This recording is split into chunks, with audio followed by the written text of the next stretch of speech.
अस्सलाम वालेकुम, बिस्मिल्लाहिर्रहमानिर्रहीम। मैं हूँ अहमद अली और आज मैं आप सबके साथ हाजिर हूँ एनाटॉमी की क्लास में। और आज हमारा टॉपिक है जायंट्स। ठीक है, तो जायंट्स जो आज हम पढ़ रहे हैं, सबसे पहला हमारे जो जायंट्स का इंट्रोडक्शन है कि जायंट क्या होती है। ठीक है, सबसे सबसे पहले हम जायंट का इंट्रोडक्शन करते हैं। तो जायंट का इंट्रोडक्शन क्या है कि जायंट का introduction is the connection point और द जंक्शन पॉइंट। ठीक है, जंक्शन पॉइंट किस चीज़ के हैं? टू बोन्स के दरमियान जो होती हैं। फॉर एग्जांपल, एक ये बोन है, दूसरा ये बोन है। ठीक है, जिस पॉइंट पे ये मिल रहे होते हैं तो इसको हम क्या कहते हैं? जायंट कहते हैं। So this is the giant. ठीक है, अब देखिए कि जो जायंट हमारे साथ बन रही होती हैं तो उसमें हमारे साथ आर्टिकुलेशंस होती हैं। किस चीज़ की आर्टिकुलेशन होती हैं? यानी एक दूसरे के साथ जिनकी मिलावट होती है और उससे हमारे साथ एक जायंट बनती है, तो वो बोन्स की होती हैं। ठीक है, इसके अलावा लिगामेंट्स जो है उसके साथ कवरिंग दे रही होती है। ठीक है, अब इसके अलावा जो कुछ जायंट्स ऐसे होते हैं कि यानी एडल्ट एज में वो फ्यूज़ हो जाते हैं। ठीक है, या जिस तरह की बच्चों की जो सूचर्स होते हैं, तो वो पहले जो होते हैं वो थोड़ा सा यानी स्लाइटली मोबिलिटी उसमें होती है, लेकिन एडल्ट एज में उसकी बिल्कुल यानी उसमें मूवमेंट जो होती है वो बिल्कुल ख़त्म हो जाती है। इसके अलावा जो इलियम इसके पीबस बोन्स है, तो वो भी एक सिंगल बोन हमारे साथ एडल्ट एज में जो है ना वो इकट्ठे हो जाते हैं। लेकिन सबसे पहला मेन फंक्शन जो है जायंट का वो क्या है? ठीक है, उसमें हमारे साथ 3 फंक्शंस हैं, मेन फंक्शंस। सबसे पहला क्या है कि जो मूवमेंट होती है स्केलेटन को दे रही होती है। ठीक है, मूवमेंट स्केलेटन के लिए जो प्रोवाइड की करते हैं। इसके अलावा जो स्टेबिलिटी होती है स्केलेटन में वो पैदा करती हैं। ठीक है, और तीसरा क्या है? जो रेजिस्टेंस पैदा करती हैं क्रशिंग के दौरान, टेयरिंग के दौरान। ठीक है, इसके अलावा अदर फोर्सेस जो हैं। जी, अच्छा, अब जो जायंट की जो क्लासिफिकेशन है, ठीक है, क्लासिफिकेशन ऑफ जायंट्स जो है वो हमारे साथ 3 बेसिस भी हो चुकी हैं। उसमें एक है फंक्शनल बेसिस, दूसरा है स्ट्रक्चरल बेसिस, और तीसरा है रीजनल।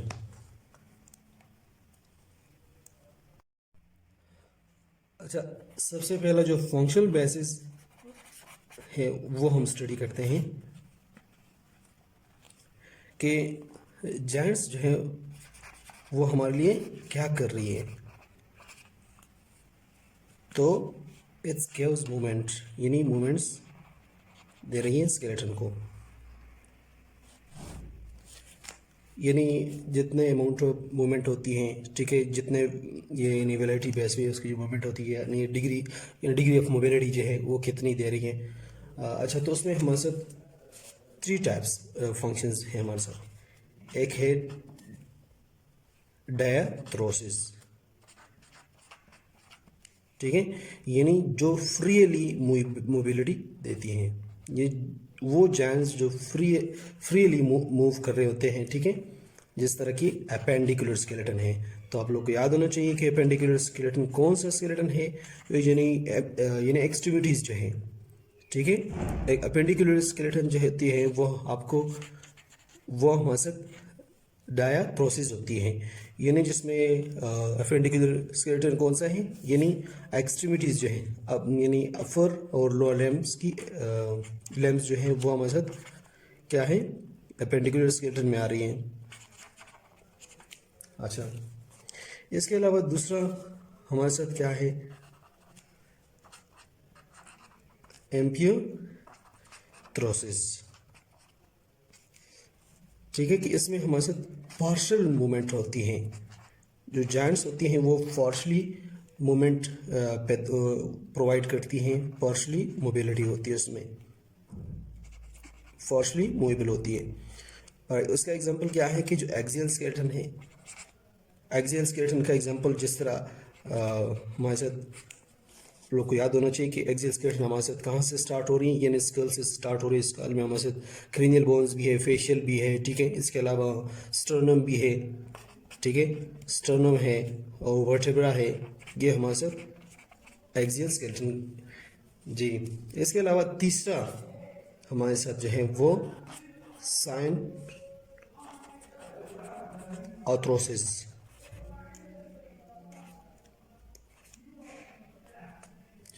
जो साइन आर्थरोसिस है तो ये इमूवेबल, यानी इसमें बिल्कुल मूवमेंट नहीं होती है, जिस तरह की एक्सियल स्केलेटन जिसमें हमारे साथ स्कल की जो बोन्स हैं, ठीक है।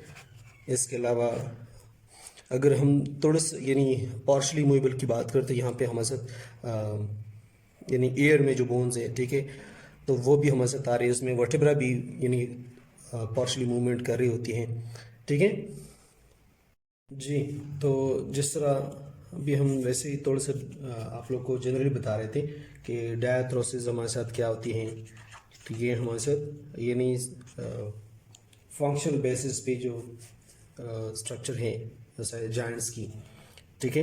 तो अगर हम डायथ्रोसिस की बात करें कि डायथ्रोसिस की जो उसमें सबसे पहली बात ये है कि ये फ्रीली मूवेबल जॉइंट्स होती हैं, ठीक है। इसके अलावा उसमें फ्लूइड यानी कैविटी में फ्लूइड होती हैं, क्योंकि जो साइनोवियल जॉइंट होते थे तो उसमें हमारे साथ साइनोवियल फ्लूइड होती हैं। इसके अलावा साइनोवियल मेम्ब्रेन, यानी उस जॉइंट्स को साइनोवियल मेम्ब्रेन जो है वो कवर कर रही होती हैं।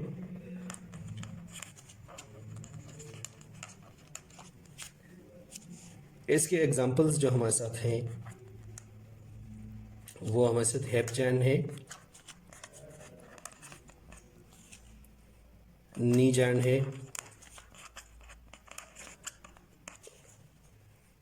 एल्बो जॉइंट, ठीक है, और रेस्ट जॉइंट। तो ये हमारे साथ डायथ्रोसिस की एग्जांपल हैं।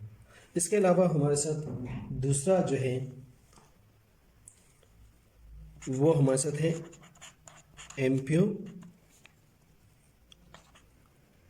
एम्पियोर्थ्रोसिस, ठीक है। तो एम्पियोर्थ्रोसिस जो है इसमें हमारे साथ स्लाइटली मूवमेंट होती है, इन जॉइंट में हमारे साथ स्लाइटली मूवमेंट होती है।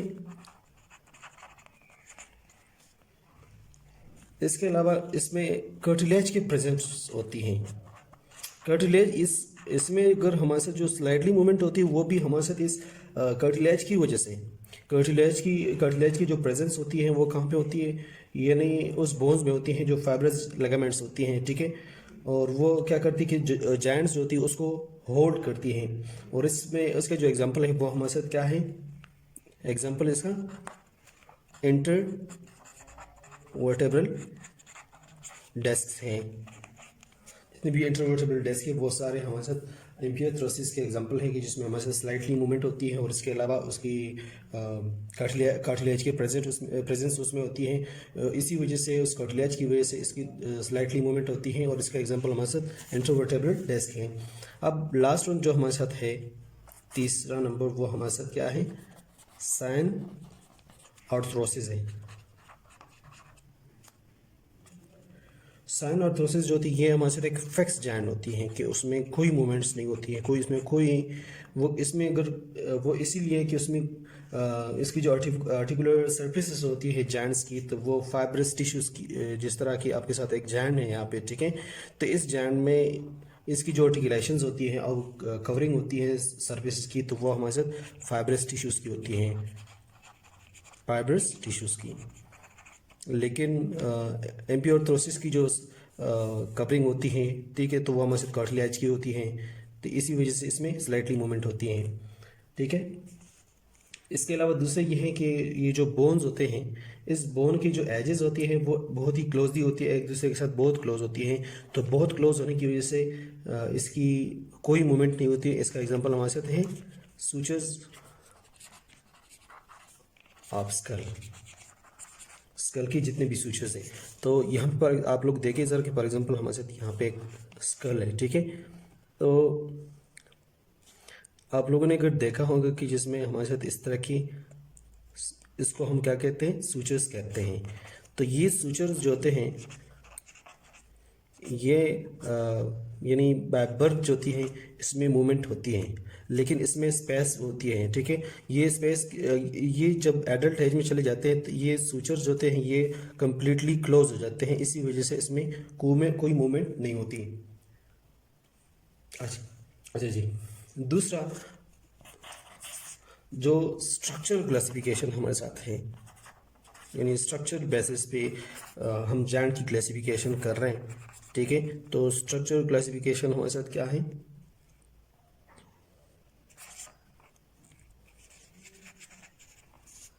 वो हमारे साथ बेस्ड ऑन जो मटेरियल इस जैंट्स में इकट्ठा हो चुकी हैं, ठीक है, जो हमारे लिए जैंट जो है वो बना रही होती हैं। इसके अलावा केविटी की जो प्रेजेंस होती है या एब्सेंस होती है कि नहीं इसमें, वो भी हम देख रहे होते हैं, ठीक है। प्रेजेंस और एब्सेंस ऑफ जैंट कैविटी, यानी अच्छा, तो उसमें हमारे साथ स्ट्रक्चरल बेसिस पे आप लोगों को याद होना चाहिए कि उसमें हमारे साथ एक फाइबरस जैंट होती हैं, ठीक है। दूसरा कार्टिलेजिनस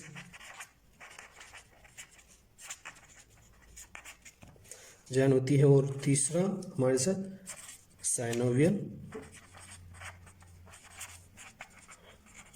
जैन होती है, ठीक है। अच्छा जी, तो हम सबसे पहले फाइबरस जैन की बात करते हैं, जो स्ट्रक्चरल बेसिस भी क्लासिफिकेशन हो चुकी है कि उसमें हमारे साथ फाइबरस जैन है, ठीक है। इसके अलावा साइनोवियल जैन है और कार्टिलेजिनस जैन है। तो हम फाइबरस जैन की बात करते हैं कि फाइबरस जैन की कुछ करेक्टरिस्टिक क्या होनी चाहिए। सबसे पहली बात यह है कि इसमें हमारे साथ जो है ना बोन्स कनेक्टेड होती है, फाइबरस जो बोन्स, ठीक है, बोन्स जो होती है वो कनेक्टेड होती है एक दूसरे के साथ।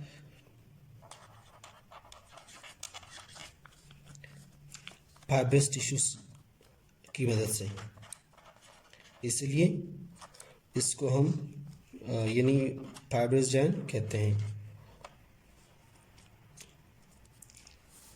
इसके अलावा इसमें कोई यानी जॉइंट कैविटी नहीं होती, डोंट हैव जॉइंट कैविटी। यानी जिस तरह के स्टार्ट में हमने कहा कि जो स्ट्रक्चरल जॉइंट की जो क्लासिफिकेशन है, स्ट्रक्चरल जॉइंट की क्लासिफिकेशन में हमने ये भी कहा था कि हम उसमें देखेंगे कि उसमें जो जॉइंट की कैविटी होती है वो प्रेजेंस होती है या एब्सेंट होती है। तो उसमें तो फाइबरस जॉइंट है, इसमें हमारे साथ जॉइंट की जो कैविटी होती है वो एब्सेंस होती है। इसके अलावा मोस्टली इमूवेबल होती है, मोस्टली इमूवेबल जॉइंट्स होती हैं।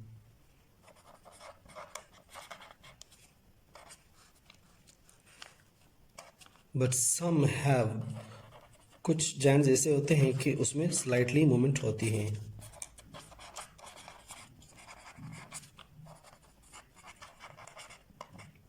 ठीक है। अच्छा, इसके अलावा जो फाइबरस जॉइंट है उसमें हमारे साथ इनकी 3 टाइप्स हैं। सबसे पहला क्या है, सूचर है। दूसरा हमारे साथ क्या है, सेंडस्मोसिस है।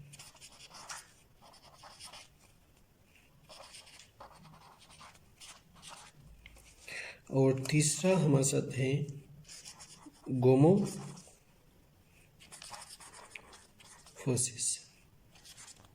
अच्छा,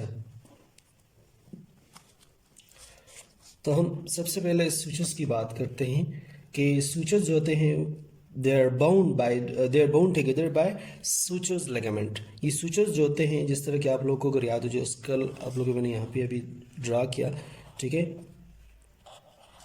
ये हमारे साथ एक स्कल है, ठीक है। इसमें हमारे साथ कुछ सूचर्स है, ये सूचर है इसमें, ठीक है।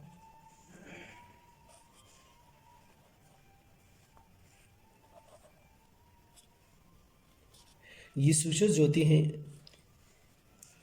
They are bone together by suture ligaments. तो ये लेगामेंट्स, वो लेगामेंट्स को हम क्या कहते हैं? Fibrous tissues. तो उस फाइब्रस टिश्यूज की कवरिंग की वजह से इसमें कोई मूवमेंट नहीं होती। एडल्ट में जो होती है उसमें कोई मूवमेंट नहीं होती इस बोन्स के दरमियान। लेकिन सूचर जॉइंट जो होती है they are present between the bones, जिसमें हमारे साथ इसमें इनकी जो मेम्ब्रेन होती है उसकी ऑसिफिकेशन होती है। और याद रखें कि ऑसिफिकेशन अब बोन्स जो होती हैं, ठीक है, या जो मेम्ब्रेन की जो ऑसिफिकेशन होती है वो हमारे साथ बिफोर द एडल्ट एज होती हैं, ठीक है। तो इट मीन्स कि वैसे हमारे बोन्स की जो ऑसिफिकेशन होती है यानी बोन्स की जो ग्रोथ होती है वो 25 ईयर तक होती हैं। लेकिन वो जो बेबीज़ होती हैं, जिस तरह की पहले भी आप लोग को मैंने बता दिया कि उन बच्चों में जो सूचर्स में मूवमेंट होती हैं वो इसी वजह से कि उनकी ऑसिफिकेशन का प्रोसेस चल रही होती है, और इस एडल्ट एज में उनका जो ऑसिफिकेशन प्रोसेस होती है वो स्टॉप हो जाती है, ठीक है। इसके अलावा ये सूचर्स होती है वो कहाँ पे मौजूद होती हैं? बोन्स ऑफ द स्कल में मौजूद होती हैं। इसके अलावा हमारे उसमें एक कोरोनल सूचर होती है, ठीक है, जो फ्रंटल और फेराइटल के दरमियान होती हैं। इसके अलावा जो सेजल सूचर होती है तो वो हमारे साथ टू पैराइटल बोन के दरमियान जो होती है हमारे साथ, ठीक है।